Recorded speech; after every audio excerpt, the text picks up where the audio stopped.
Heyo mga katigangers. Pang-anim na round. Ito, gelatin.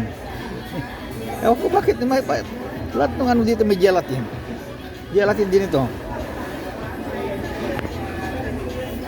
Patikim ng pinya, isa lang kinuha kong slice.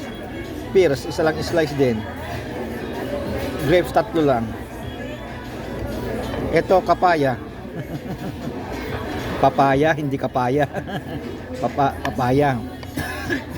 Tignan natin yung kapaya ni.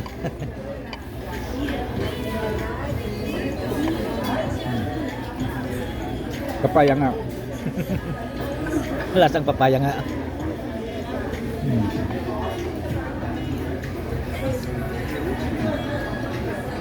Alam naman ang ano, ang papaya mga ano, yung ano lang yung maliliit na ano sa Pilipinas na binabalot ng dyaryo na papaya, yun ang matamis.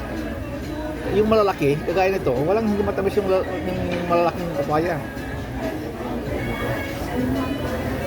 Tama lang, konting tamis lang.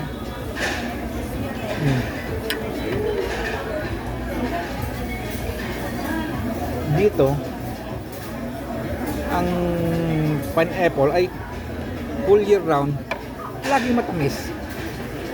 Madalang lang yung hindi matamis. Kaya tikman natin kung totoo yung sinasabi ko. Baka hindi.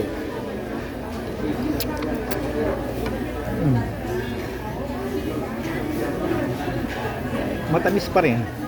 May konting asim pero matamis pa rin kung ano kasi sa akin allergic ako sa maasim eh. Nararamdaman ko yung asim. Ibig sabihin konti lang yon pero may matamis. Okay. Kape-kape na tayo eh.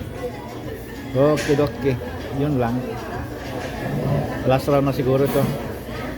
Kasi dessert na ito, prutas na ito. Okay, bye-bye.